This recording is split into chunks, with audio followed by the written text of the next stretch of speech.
Good morning, everybody. Welcome. Glad to see you with us this morning. While we're waiting for others to join us, please go to the chat and give us your name and location so we have a sense of who is in the room with us this morning. We're expecting a good crowd, so we'd love to know who you are and where you're located. I want to welcome all of you. It's a beautiful morning here where I am. I hope it's the same for you.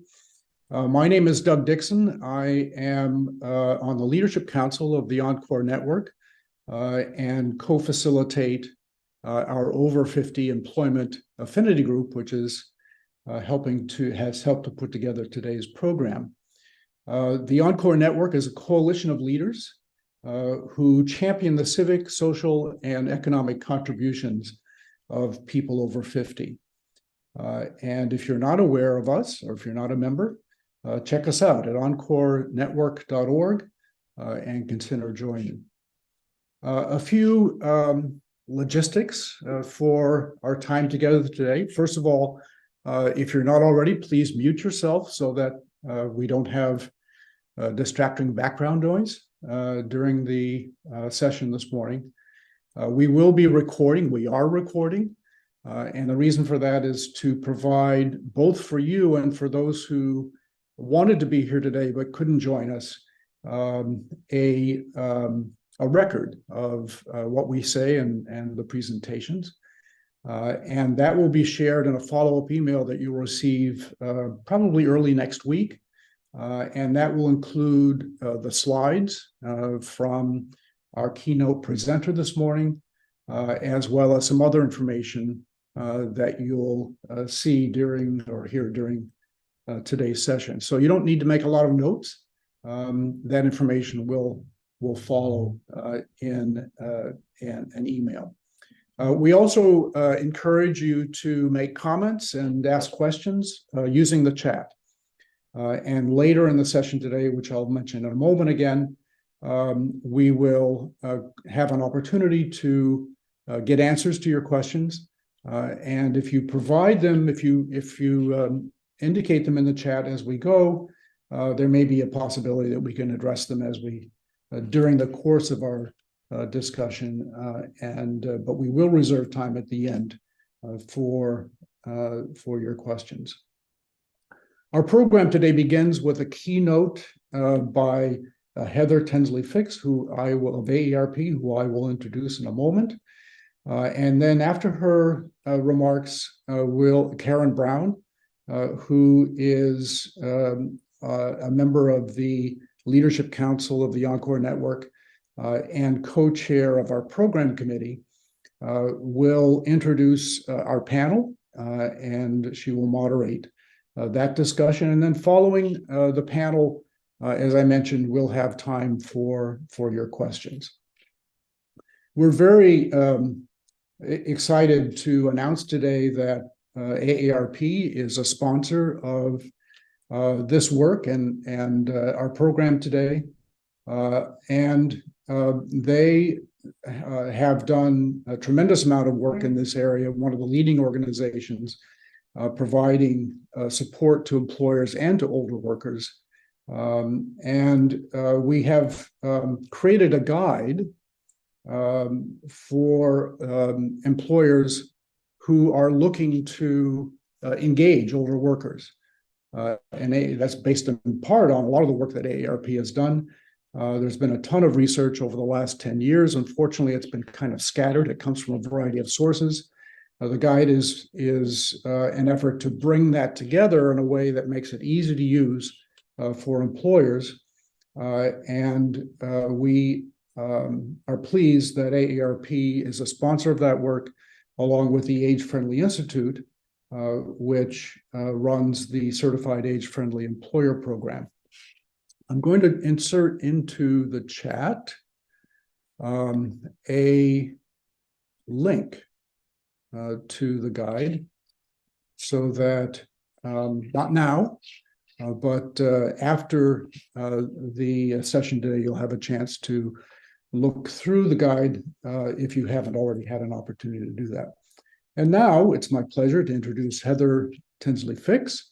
who has been with AARP for about 17 years. I think I got that right, Heather, in a variety of roles. The roles that she's in currently as senior advisor for financial resilience, not resistance, financial resilience, which includes workforce issues.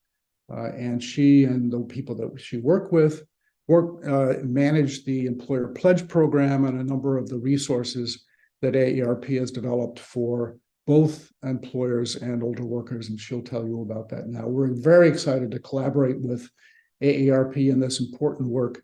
And Heather, I'll turn the mic over to you. Great. Thank you, Doug. Thanks so much for having me. As Doug said, I work for AARP and I engage with the employer community on the value of older workers. So we were very excited to sponsor the guide that we're debuting here at this event. I'm going to share my screen and go through some slides, but I'm very excited because we're joined by two of our pledge signers, Xantera and Zoetis. And so I'm really excited to hear them talk about how this comes to life. I'm going to sort of cover data and statistics, but they're going to really talk about how they show up and how they value older workers. So that's going to be very exciting. Okay, so I'm going to share my screen and bear with me while I get to the slideshow. Let's see here. There we go. Okay, great. So I'm going to talk today about age inclusion in the workplace.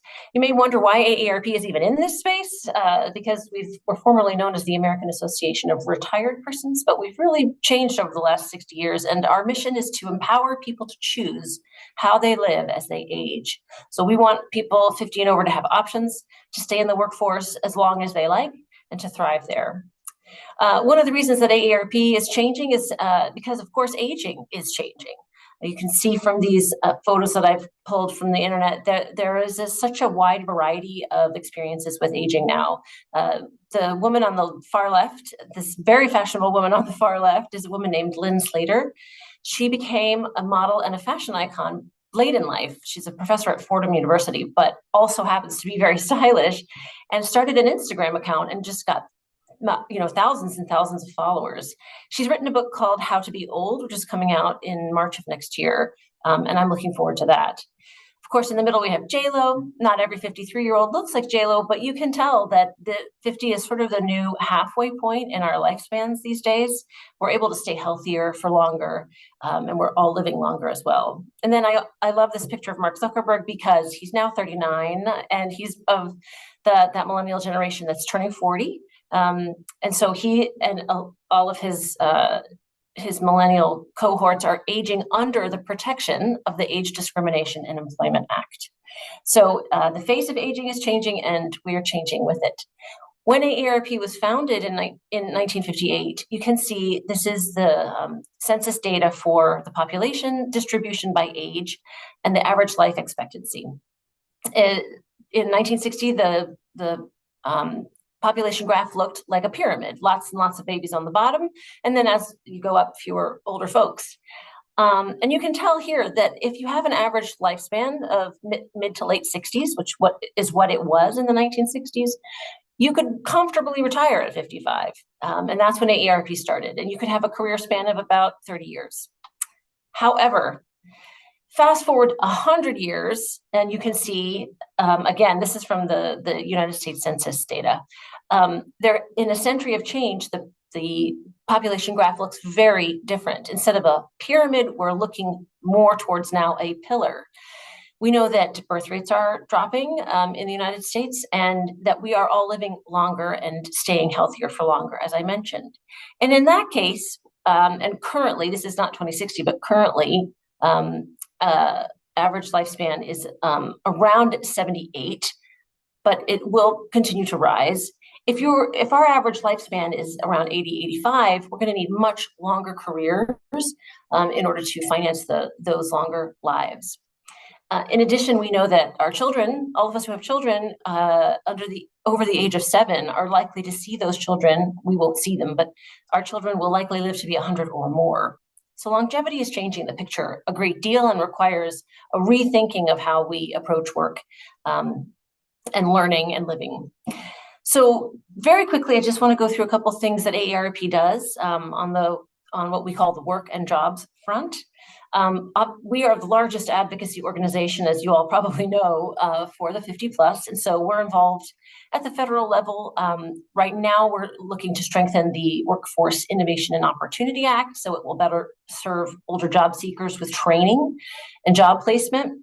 And we are and always have been working to address age discrimination in the workplace by clarifying the Age Discrimination in Employment Act and helping older job applicants by introducing bills that prohibit employers from asking age-related questions prior to making an offer of employment. And a few states have passed laws to that effect.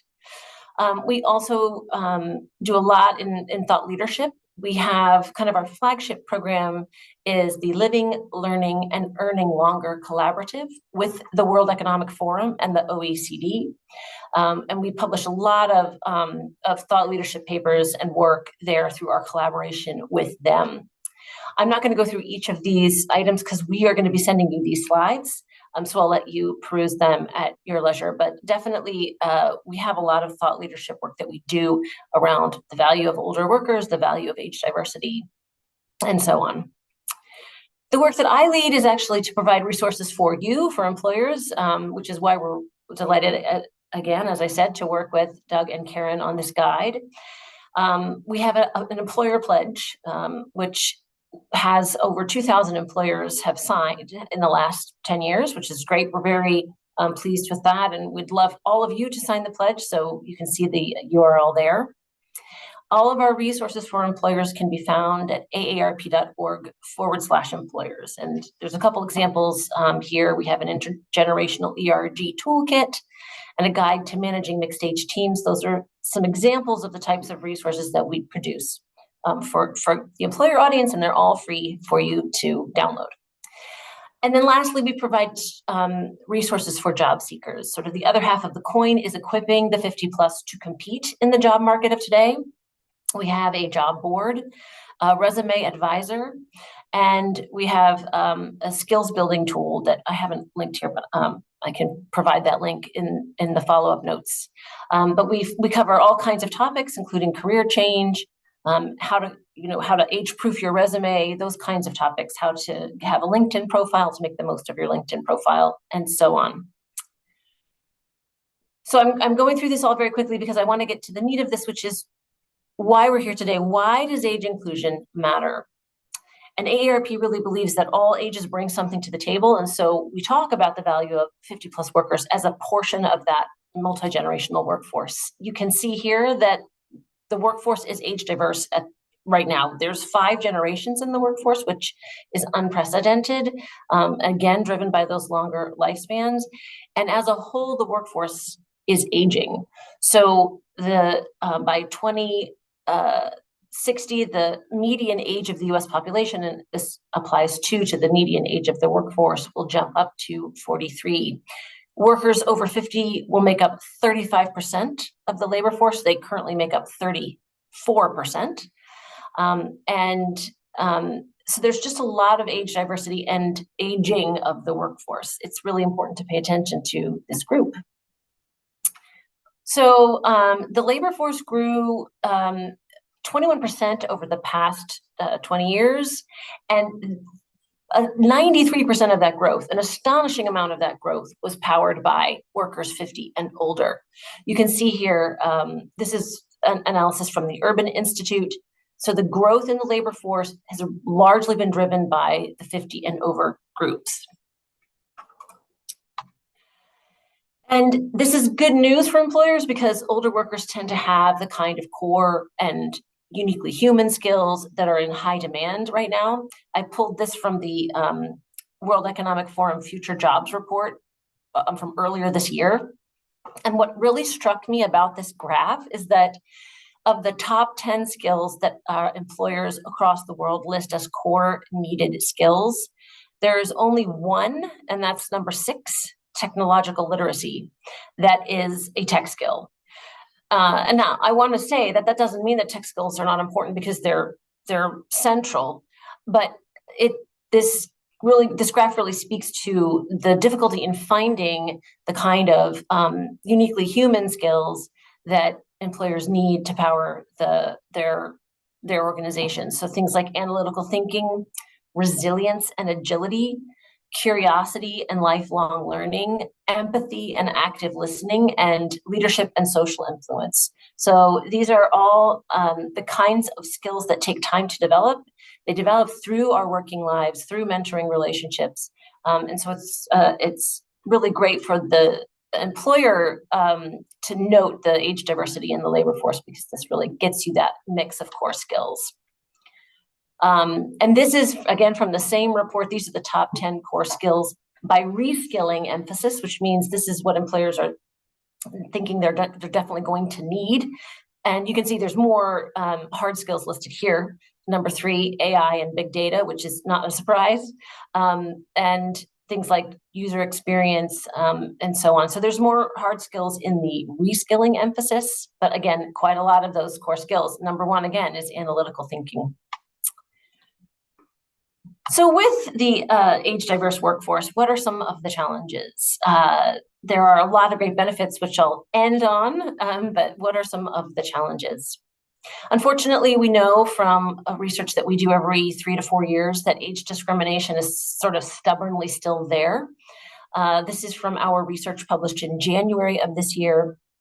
64% of workers 40 and over have seen or experienced age discrimination in the workplace today. That's a big number, and we are constantly working to bring that down. And you can also see that it was age discrimination, or fear of age discrimination, was the top reason driving a low confidence in finding another job in 3 months. So we asked workers 40 plus, if you had to find another job in 3 months, what would be your biggest worries, or your worries about barriers? And that was the top barrier cited. A lot of age discrimination or ageism is driven by stereotypes, which, we all have bias and we all have stereotypes, and age bias is one that's really hard to shift, because it's kind of the last acceptable form of bias, and it's also just inculcated into us from the beginning. It's sort of a part of the cultural tapes that run in our head. However, I like to cite this review of this research. This was in Harvard Business Review, but the research is linked in the slide notes, that the differences between us based on generations are there. There definitely are generational differences, but they're not as big as people think they are. And so, unfortunately, thinking that these generational differences are bigger, it changes the way we treat each other at work. So, for example, researchers asked undergraduate students to train another person on a computer task using just Google's chat function. So they couldn't see the other person, or they could see them, but it was like a blurred photograph. And so they would vary whether each person appeared to be old or young using photographs and voice modifying software. And what they found is that when the trainer believed that they were teaching an older person how to do a computer task, they had lower expectations and they provided worse training than when they believed they were teaching a younger person. And this very basic myth or belief that older people are not good at technology, which is just a myth, by the way, results in this kind of snowball effect where we're not giving older workers access to the training they need. We're not paying enough attention to the way that they learn. And so there's this sort of, based on false understanding, we perpetuate that stereotype. So let's actually talk about opportunities. What are the values of having a mix of ages in the workforce? Well, first of all, research shows that age diversity at the team level increases that team's performance, increases productivity across the organization. There's not a lot of understanding as to precisely why that is, but it does seem to have to do with knowledge spillover. So if you have if you have a team that has early career, mid-career, and late career workers. There's a lot of knowledge sharing that goes on among the ages based on those differences of experience, and that contributes to greater productivity. Excuse me. I did mention mentoring, and knowledge transfer is a big part of that.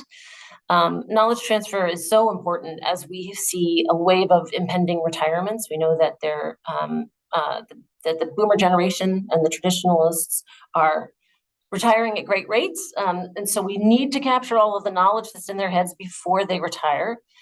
And there's, in terms of knowledge transfer, I like to talk about it, use the analogy of a recipe. There's 3 types of knowledge. There's explicit, which is the easiest to transmit, right? And that's just a list of instructions, or in this case, a recipe for bread. There's implicit knowledge, which is applied knowledge. And again, that's fairly easy to transmit. So in the case of my analogy, that would be how to measure the flour, should the eggs be room temperature, how to crack them, and so on. But then there's the third kind of knowledge, which is the most difficult to transfer, and that's called tacit knowledge. That's the experiential knowledge of how to do a job. And in my analogy here, that would be, when do you stop kneading the dough? It's just something you have to learn having baked bread a bunch of times. And that tacit knowledge is the most important we need to look at for transferring to the next generation. Another value of having a mix of ages in the workforce is that you can stabilize turnover. This is a longitudinal survey conducted by the Bureau of Labor Statistics. And they learned that younger baby boomers held an average of 12.3 jobs between the ages of 18 and 54. And I mention this because there's a temptation to attribute not staying at a job very long to younger workers. And that is true, but it doesn't have to do specifically with their generation. It has a lot more to do with the stage of life that they're in. They're building their careers. They're trying to learn where they fit. So you can see in the graph on the right that it's much more common for folks 16 to 24 to stay with their employer 12 months or less. Whereas when you go up to the top end of the age spectrum, 55 or 65 plus, it's more common for them to have been with their employer for 20 years or more. So you can see these colored bars, which show the average tenure by age cohort. You get a great mix of stability and turnover that you can really leverage in your organization. You can also leverage the multiple types of intelligence that come and peak at different ages. Again, it's tempting to cling on to this myth that our intelligence peaks at 20 or 25, and then it's all downhill from there. That is not, in fact, the case. It is true that what's called fluid intelligence peaks at around 20, and that's speed of processing, and that's memory recall. So those 2 things are sort of at their peak when you're in your 20s. However, as you move through life stages, other types of intelligence peak or become strong, and that's, for example, executive functioning, the ability to concentrate, learning and contextualizing new information, crystallized intelligence. That's kind of what those 2 basic types along that spectrum is greater in older brains. It's not better or worse, it's just a different kind, and you want all types of those intelligences in your workforce. The last thing I want to mention here about and this has emerged during the pandemic, and I think it's really interesting and speaks to 2 sides of the coin. Younger people during the pandemic were exhibiting higher signs of anxiety and burnout than older generations. And so they've been much more vocal about the need to protect mental health, which is an extremely needed conversation. And on the flip side, older people tend to have better coping skills, just simply because they have lived through more, they've seen more experiences. And so it's great to be able to leverage those coping skills at the same time that we are having this conversation about protecting mental health. And that is, to me, that's a beautiful illustration of the 2 sides of the age coin. Okay, in terms of implications for employers, the workforce is changing, it's always changing, but I wanted to mention these trends. Number 1, as I've been sort of harping on, there's increased longevity. And so we have longer working lives. We'll need to reconceive of our careers as a series of waves rather than a single ladder that we climb up to the top and then exit via retirement. And we're going to need to have periods where we lean out to take care of others or to reskill, and then periods where we lean in. And that needs to be culturally okay. So that's an implication for employers. There are, as you know, there's pressures on all organizations to operate more efficiently, to be more innovative, to be more nimble. And currently there's an interesting sort of dialogue around how much middle management do you really need, right? Let's flatten the organization. And yet companies also know that the manager is key to retention. People don't leave bad companies, they leave bad managers. So that's an interesting trend that's happening right now. Technological advances, ChatGPT, generative AI, this trend is not going to slow down and it's not going to reverse. So we need to adapt or die. As much as I included, I'm worried about, sort of the impact of AI on our larger lives. We have to, and our organizations have to adapt. And then lastly, I would say there's more complexity in terms of employment models. This is good news for people who want to retain older workers flexibly. We have anywhere, we might have fully remote and fully on-site. We have, as AARP does, we have a hybrid workforce, which is sometimes on-site and sometimes not. We have much more opportunity now for part-time and phased retirement and other flexible employment options. So that means that adaptability and collaboration are key, and enabling that collaboration is really important and will drive your success as we go into this new world. I want to just finish quickly by noting a couple of principles for building age-inclusive cultures and age-inclusive teams. The first is the easiest to say and probably the hardest to do, which is ditch the stereotypes, right? Go back to that slide I have of the way that aging is changing and examine your unconscious biases. If you notice a younger person struggling with a technology, do you assume it's because they're young, or do you assume it's because they're just given bad instructions? Versus if you saw an older person struggling with technology, would your first thought be, oh, they're having trouble with this because they're older? Lead with curiosity. This is good for any type of inclusive work. You want to work to identify the intent and the interest behind the attitudes and actions of those from other generations. So one example I like to give is in a recent guide that we've just published from an ad agency. An older worker in an ad agency was giving a presentation to a lot of younger people, and they were all on their phones. And later on, instead of getting, initially she felt like frustrated, like, why aren't they paying attention? So she decided to lead with curiosity and ask them all about it. And they said, well, we were taking notes on our phones. That's how we thought this was so good. The information you shared was so good. We wanted to take notes. Pay attention to casual ageism, we have a really interesting video on aarp.org called For Her Age, where we ask people to say, fill in the blank. She looks great for her age, right? Well, would you say that about, I don't know, she looks great for some other aspect of diversity? No, I don't think you would. So pay attention to casual ageism. Also, if you're able to assemble mixed age teams, that's great. If you are on a team, push to work with people of different ages, because studies do show that mixed age teams are more creative and come up with more inclusive solutions. And lastly, adopt a growth mindset. I love this phrase. I'm borrowing it from a professor called Megan Gerhardt, who's published a book on this, but everyone has something to teach. Everyone has something to learn, regardless of age. And so that growth mindset orientation will help you see all your workers as avenues for growth and mentoring. Okay, so I do have my sign the pledge plug at the end of my presentation, but I'm going to stop sharing now and turn it over to Karen Brown. Thanks so much for having me. Great, Heather, great information. And I can say that as an advocate for the older adult in the workplace here in Colorado, we really rely on a lot of the great research that you guys have put together, and it really helps us, promote the cause.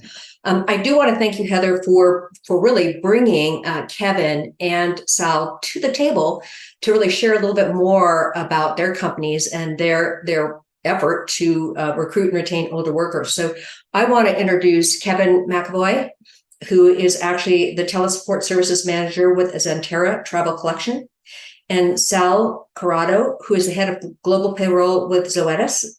And actually, I'm going to ask you both to just take maybe a couple of minutes. Maybe Kevin, you start out and share a little bit more about who is Xanterra and what is your role there? Sure. And Karen, thanks again for having me here. I'm very excited to be participate in today's session. So my name is Kevin McAvoy. I'm the Talent Support Services Manager for Xanterra Leisure Holdings. So what Xanterra is we are one of the largest concessionaires in our U.S. national parks, meaning we operate kind of hotels, retail, activities in 9 different national parks. So, Glacier National Park up in Montana.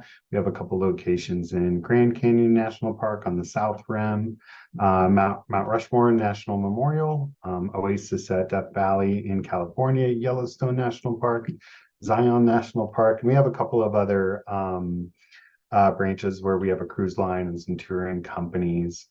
So kind of operating all over the United States in our beautiful national parks. And I've been with Xanterra for about 3 years. So my role in the company is to manage some of our just like more prominent functions that support talent. So one of them, or one of the most prominent functions, is talent partnerships. So I work with our talent partnerships manager. His name's Colin, and you'll have his contact information after the session. So essentially, what we kind of work through in talent partnerships are things like our bridge students or J1 visa students hiring, and then culinary programs, and so just kind of certain kind of outreach programs that can not only kind of strengthen or I guess just kind of like augment getting in really good quality candidates and support our talent team, but also really starting to focus on the diversity side of things. And in particular, with folks and employees of all different ages, and seasoned professionals is a big focus for us moving forward. Great, thank you so much, Kevin. And Sal, do you want to share a little bit more about who is Zoetis and what is your role there? Sure, absolutely. I'm the Global Payroll Director. I've been with Zoetis since 2016. I was a colleague who was hired over the age of 50, so I thought that was an important factor as well. At Zoetis, I also founded and led and currently lead a group for diversity called Alive 50 Plus, which stands for Ageless, Inspirational, Inspiring, Valuable, and Experienced. And so part of that group is one of the 8 diversity groups they have, and to the point that we mentioned before in Heather's presentation. Age is the one element of diversity we all eventually share. That's my one comment in our mission statement. And it's very important that people recognize age and don't have bias, that there's not a bias toward age discrimination. My other part of Zoetis, just to give you a background on Zoetis. So Zoetis is a Fortune 500 company. It spun off from Pfizer back in 2013. It now has almost $9 billion in sales. And we are an animal health company, so we focus on both companion animal and livestock animals. And we're the leading portfolio and pipeline of medicines, vaccines, diagnostics, and technologies in over 100 countries. My role as a payroll director, I manage more than 55 countries in terms of payroll operations with Zoetis and the third-party vendor. But again, I find that my lead role as the president of the Alliance 50 group is more inspiring to me. It does give me the knowledge and background of how people work. And right now we're trying to expand that group. We have over 230 members. We started back in 2021, and we have about 15 different international countries. And we also looked at trying to expand that by creating subchapters and getting the international perspective as well, because ageism does exist everywhere, not just in the US. Great. Thank you so much, Sal. Well, I'm going to ask you both two different questions, but want you to both respond to the same question. So the first is really, you both play different roles, but I'm curious to know from your perspective why or your organization has really created an interest in recruiting and or retaining older workers. And you're both going to come at it from a slightly different perspective. So Kevin, you want to talk a little bit more about your interest in the older worker as a part of Xanterra? Absolutely. So I feel like I could speak for hours on this particular topic, but a couple things I wanted to highlight is we have a very just kind of looking at our guests and type of guests, it's very diverse. So I think we kind of strive to have our employees kind of reflect the diversity of our guests. And I think I would say some of the benefits of hiring seasoned professionals is stability is, I think as an operation, we're looking for reduced turnover, of course. And, maybe that's something that is an interest for seasoned professionals as well. So, we have full-time positions and we have a lot of seasonal positions. But the good thing and something that's, unique to Xanterra is even though we can hire you into a seasonal role, we do have a lot of different transfer opportunities. So let's say if you're working in a seasonal position at Yellowstone National Park, and then Yellowstone's kind of summer season is wrapping up, then you definitely have an opportunity to transfer to maybe our locations in the Grand Canyon or in Death Valley or even in Utah. So although you can transfer from maybe the same position from one park to the next, or you can, maybe take on a new role, we are providing that stability, even though they are seasonal roles to kind of sustain kind of the continuity of work, kind of regardless what your interests are. So diverse perspectives is something that we most definitely value as an organization. So I think, employees from different ages, backgrounds, and experiences can lead to a more creative and like comprehensive solutions when it comes to teamwork. And really kind of understand and welcome, seasonal professionals that can offer a different viewpoint based on their life experiences and being able to share that with our teams. Great, Kevin. And actually, you raise a really good point. And I'm thinking about going into some of those national parks. You have every age visiting as a tourist, and it would be really critical to have every age there to meet them as a part of your team, to support them in their visit. So, Sal, now I know you don't play the HR role, but you cover payroll for a huge part of the company, and you work with the CRG group. From your perspective, you think the company, explain a little bit more, talk a little bit more about how you think the company has an interest in that older worker and engaging, connecting, retaining, recruiting them. So again, the importance of the colleague resource group I mentioned before is again fostering that diverse, inclusive environment while positively impacting our business and community. So right now we have 8 different diversity groups, and Alive 50 is one of the groups. And the importance of the Alive 50 is that it brings attention to our CEO and Zoetis executive team. They attend our meetings, they understand where we're coming from, and they look to continue to support the hiring and retention of older workers. And we know that from succession planning, it's important to have people in roles and having people who experience and talent that's needed. And as mentioned by Heather's presentation, there's many benefits to having older intergenerational team meetings, having the creativity that's there, having the learned experience. There's many factors that we bring as an older workforce to that. But one other thing that Zoetis does is really in their vision. And their vision is to be the most trusted and valued animal health company, shaping the future of animal care through our innovation, customer session, and the purpose-driven colleagues. So the last line of that is very important because Zoetis has 5 core beliefs. And I think that's what helps to bring talent in and retain talent. So we have 5 core beliefs, which are colleagues make the difference, always do the right thing, customer obsessed, run it like you own it, and we are one Zoetis. And that's truly, shown at Zoetis. And I've seen that in the years I'm here, and I can just continue to see that grow. And I know that the interest that I have, that our CEO has interest in our diversity groups. And recently she attended our colleague resource group meeting, which we have every 2 months. And we share with her our internal ageism survey. We did our survey last year, and we repeated the survey this year to show what the what Zoetis colleagues believe in terms of what they see as age bias in comparison to the outside world. And in both years, we've improved, from last year to this year, we're showing the positive direction that people understand that the importance of older workers, that we have more to contribute, we have more to learn, and we have more to share. But sometimes colleagues may still feel that they may be bumped for a job where a younger person may get the job. So still some perception has to be worked on. Sure. Sal, you mentioned that you did a survey, and the survey's been done at least a couple of years in a row. It sounds like your management is really reviewing that survey and really figuring out strategies to implement to really allow those older adults to feel like their concerns, their issues are being taken into consideration. Is that a fair statement? Well, the company does a survey overall, a global survey. This survey is more for the Alive 50 group and the members.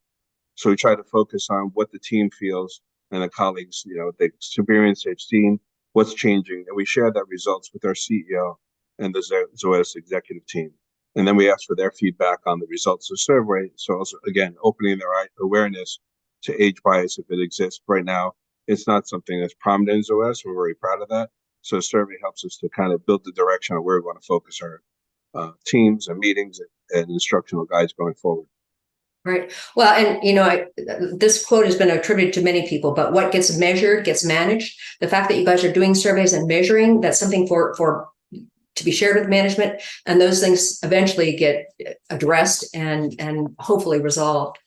Kevin, I want to ask you, you had mentioned something called Helping Hands. So I actually was on the website and took a look at Helping Hands. Can you talk a little bit more about that, and if that might be something that would appeal specifically to that older adult population?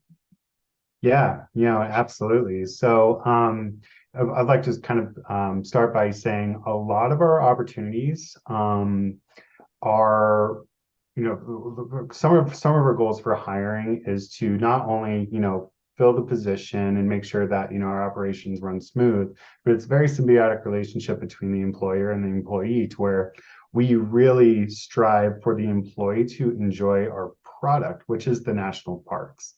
And a lot of our positions are line level, meaning no rigid kind of years of experience. So we're just looking for folks that are a good culture fit, that have an interest in positions, to kind of tackle a couple things, to maybe kind of learn a new skill, have new experiences, and again, be able to enjoy our product, which is being able to kind of explore national parks while working with us. So one thing about Helping Hands, which is really great, and it's typically offered for folks that are active employees and maybe their season is coming to an end, it's exactly that, Helping Hands. So like during our shoulder seasons, anyone could work really in any type of role. So let's say that you're in accounting and maybe it was a seasonal role or like a seasonal office position at Yellowstone National Park. Well, then you can move into maybe front of house or back of house, or kind of a not necessarily like guest facing experience, but something that is a little bit different than what you're typically used to doing, or maybe the position that you had previously had. So it really is an opportunity to kind of understand like where you fit in, where your interests lie, and then without having like a kind of a commitment for like a year-round position. So it's almost giving our folks an opportunity to kind of explore other opportunities for upcoming seasonal opportunities, or even upcoming year-round opportunities. So I think Helping Hands is really great for maybe our seasoned professionals that don't have experience in a particular area, and that's okay. So we offer those opportunities to gain that experience, and then also to give the employee an opportunity to see if that's something that they're interested and want to pursue for maybe the next season. Right. Thank you so much. And Sal, Kevin he took a few minutes to talk a little bit about the benefits of the older worker in the workplace. If I hope you're okay with me sharing this. You are over 50 and you head up the CRG group. So like from the company's perspective and even the CRG, what do you all perceive? What does Zoetis perceive as the value of the older worker in the workplace?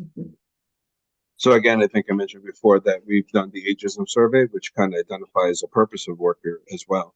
So we know that the older worker is very important to the continuity of the business.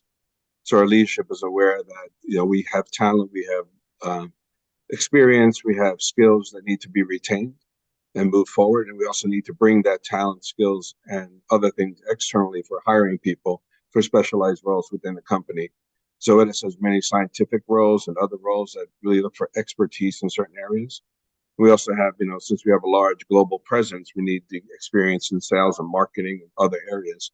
So I guess, again, taking the talent of the individuals need, you may not get that from a younger colleague, but you may be able to bring that in from an older colleague. And again, succession planning is very important in understanding and maintaining that we don't lose what we have. As mentioned before, you know, you may try to flatline the organization by taking away managers and other titles, but in the end, you still need to retain the information, the knowledge, the skills that are there, and ensure the company retains balance. And, you know, as I mentioned, our core belief, we're one Zoetis, so we're working together, irregardless of age. We're working together to, you know, ensure the company continues to be profitable. And we're very blessed that over the COVID period, our company was very successful. And part of that was, again, management's understanding of the operation. Sure. And because you're global, I'm curious to know, do you see a higher participation rate of the people in the CRG depending on the part of the world they're connected with? Like, is it highest in the US, higher in, you know, Asian countries? Just curious. Well, since we started in 2021, it was mostly US centric. Mm-hmm. And now we started to expand, and now we're looking to build subchapters. So right now we have a very large subchapter in Kalamazoo, Michigan, and they do a lot of volunteer work and extracurricular work to support our purpose and vision. And now we're trying to look at possibly expanding to Dublin, Ireland. We have maybe 15 colleagues. We have Canadian colleagues, which are around 15. But we also have colleagues in other markets that are finding interest in the group from Mexico, Brazil, India, etc. So we want to, again, expand our chapters, subchapters, was, again, it's difficult from a time zone perspective, a learning perspective, and knowing that there's different cultures and different experiences that needs to be shared. Right. Thank you so much. So, Kevin, I went to the website and happened to, because I'm from Montana, I checked out Glacier National Park, and you actually had a little blip up there of one of the employees there, and he was an older person. Don't tell him I said he looks over 50. He looks great. He looked over 50 though. And his quote was, you know, they asked the question, why do you take this job? And he says, we're doing these jobs mostly for the opportunity to live in some of the most naturally beautiful places in the US. It's like a paid vacation and adult summer camp rolled into one great experience. I mean, you cannot ask for a better endorsement than that. So sure.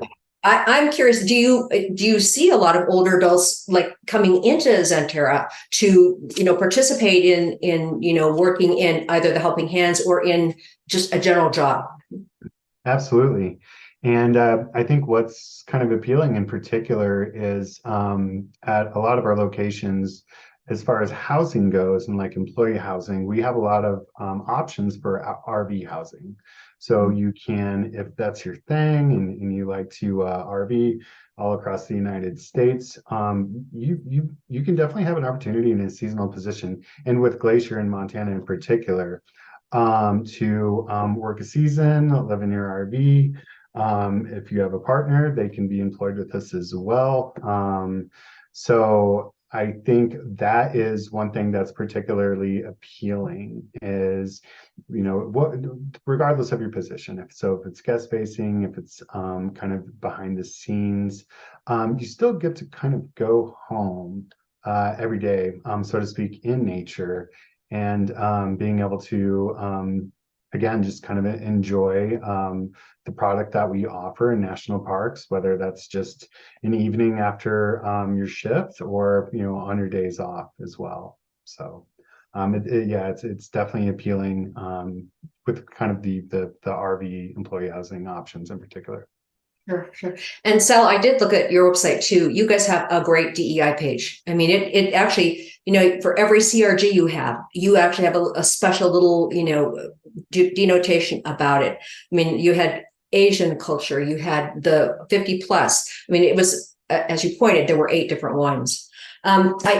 we're getting very close. We only have 11 minutes left in our entire time. So I'm going to ask Sal, Kevin, and Heather to just take a minute, 30 seconds to kind of, what's your one takeaway? What's your one takeaway that you want these people who are attending today to know about Zoetis and the 50 plus population and workers, Xanterra, the 50 plus, AARP and the resource it is. So Sal, can you give us sort of that one takeaway you want everyone to leave with? Zoetis is a great place to work. We're a very diverse organization. We have many accolades of award-winning culture and experience and workplace. And I believe that with the diversity, which is a high priority for Zoetis, that all colleagues will be welcome regardless of the age that they come in at. Great, thank you. And Kevin? Yeah, I would say just the amount of flexibility in our opportunities, while at the same time being able to provide that stability through either, again, through seasonal work or transfer opportunity or full-time opportunities, and the ability to transfer. So being able to kind of offer both, again, the flexibility regardless of your background or professional background. And really, it's about your interests and being able to kind of explore that opportunity while being employed with us. Great. And Heather, actually, before you offer your final takeaway, can you just share a tidbit? I mean, you talk with a lot of employers across the U.S. Are you seeing trends of employers looking at looking more closely at the 50 plus population, modifying certain components of their offerings? Can you offer that and then give us your 1 minute takeaway? Sure. So yeah, I do talk to employers a lot, and I love talking to the HR and DEI communities about this topic. Definitely, I've seen. So I've been doing this work for like 8 years, and when I first started doing it, it was sort of like crickets when I would talk to employers about the value of older workers. But now there's a lot more interest, and I think employers are starting to realize that I mean, half the workforce is over 40. I just wanted to put that out there. I mean, that's a huge portion of the workforce that's protected by federal law. But more than that, it's a huge portion of the workforce that has rich experiences and skills. And so I think employers are starting to notice that. And I mean, caregiving benefits, I'll talk a little bit about benefits. So caregiving benefits are of interest to employers. They're sort of on the rise because we know that caregiving as an activity is, largely done by kids, by children and spouses and partners. And that need is growing in the United States. So I think employers are really paying attention to how to support caregivers in their workforce. Right now, the buzzy benefit topic is menopause benefits. We have so many benefits to support new families and fertility and, new moms. And so I think that there's an interest in that next phase of like, how do we support employees who are going through menopause? So those are just two sort of buzzy things that I thought I'd mention, but I think also just this, looking at new and flexible ways to retain older workers. Because it's very common, we hear this all the time from our membership, that people will retire and they'll have this break of a couple of months or 6 months, and then they're ready to come back. And they may not want to come back at full tilt, but they want to come back and have the opportunity to offer their skills to an organization. Sometimes that's something that they're aligned with, spiritually or culturally, or, it's their life passion. Sometimes it's just that they're interested in, say, like, working at a museum or a library or the parks, as Kevin said. So there's a wide range of interests. Older workers, some want total full-time, I'm still like killing it at age 65, and then others want something more flexible. So that flexible employment models, I think, is a big takeaway for me that I would emphasize. Great. And, I'm just going to throw one in there quickly here. Here in Colorado, we've done some work with employers in Aspen. Everybody knows about Aspen. We worked with the county there, and 60% of their employee base was over 50. They just spent a year deep diving into 4 different phase retirement programs, figuring out how could we lengthen the amount of time so that somebody doesn't retire on day 1, but they retire over a 2-year time period or a 4-year time period. So that was a big one here in Colorado. I'm going to ask Kelly if she will go ahead and launch our poll before before you leave. We have a 1-question poll you must answer. It will just take you all of 30 seconds to take a look at this. We just really want to get a better sense of what the value is. And, Doug, we actually have 6 minutes left. Should we take one question? Is there one question that you saw in the chat that we could? Yes. Yeah, there were a number of comments, and a lot of them had to do with this topic of flexibility that Heather just talked about, and that Sal and Kevin have both mentioned. Flexibility around job sharing, flexibility around cafeteria plans that give people the opportunity to select the benefits that really are relevant to them. Some interest in housing models in addition to the RV model that you mentioned, Kevin, and so on. There was a comment about the survey, and maybe we could provide a little bit more information, Sal, in the follow-up. About how that survey is developed, whether it's internally or whether you use other resources. But comments also about the importance of CEO leadership. You know, this isn't just a bottom-up situation. This is a top-down, and it has to be really both. But the question that I want to highlight, because we have limited time, has to do with diversity, equity, and inclusion statements. And I know, Heather, you'll agree, and you may want to comment, that relatively few organizations still include age in addition to other forms of diversity. And I'm wondering, Kevin and Sal, how your organizations treat that. Do you actually include age as a component of diversity explicitly in your DEI statement? And Heather, you might want to comment more broadly on that trend. Yeah, I'll just jump in real quick and say that I think that the awareness around age as an element of diversity and inclusion is growing. I know that most companies have statements around, we don't discriminate on the basis, we do not discriminate on the basis of, and then there's this very long list, and age is usually in there. But we also encourage companies to think about it more explicitly, like having an ERG like the one that Sal runs and founded.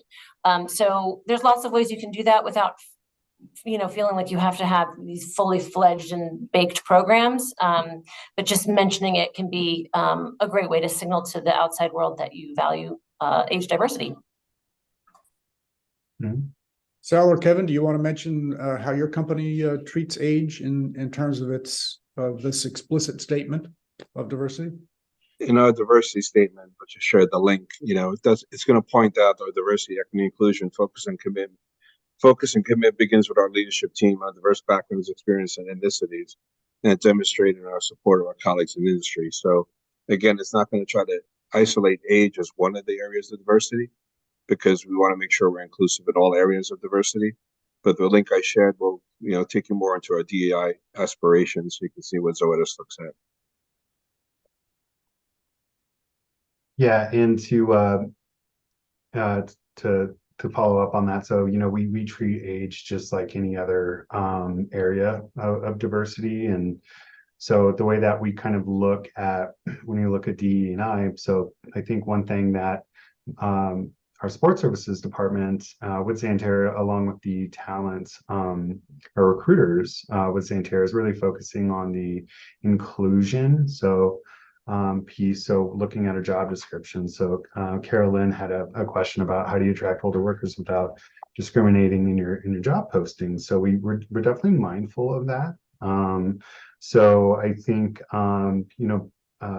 avoiding generational type of terms and terminology in our job descriptions is a big one. I think specifying experience, but not to kind of a qualitative amount of experience. So unless if it's a position that warrants necessary X years of experience to fit the needs of the position. So again, is really just allowing for I don't want to say vague, but I want to say allowing for just more opportunity for diverse applicants as well. So the diversity piece, the inclusion piece, is something that we can work on as a kind of between a couple of different departments. But as Doug mentioned, I think when we get to the equity piece of things, that's where the executive leadership really comes in, and the buy-in from the top. And so I think that's kind of moving forward. That's going to be a bigger program, but I think as far as our just shared values within our organization, I think that is something that will definitely be a big focus for us moving forward. Great. Well, I'm going to go ahead and close it I just have two quick comments. One, Thank you, AARP and Age Friendly Institute, for supporting us, for sponsoring the Employer's Guide. I think that we had the link in there for where to go on our website. It's encorenetwork.org/employers_guide. But I do want to bring up 2 upcoming events. November, please mark your calendar for November 15th from 12 to 1. We will actually be talking with Susan Wilner Gordon, who has just released a book called About Stage, Not Age: How to Understand and Serve People Over 60, the fastest growing, most dynamic market in the world. So if you're an employer looking to engage older adults, you have a product you're selling to older adults, you should be at this event. Again, on the 15th from 12 to 1 Eastern. You can go to our website and sign up.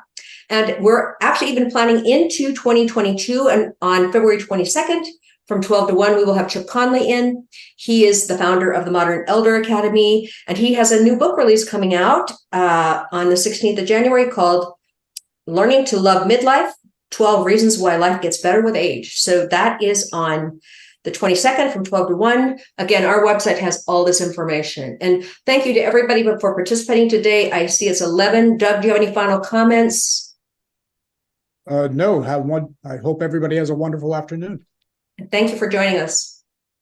Thank you so much.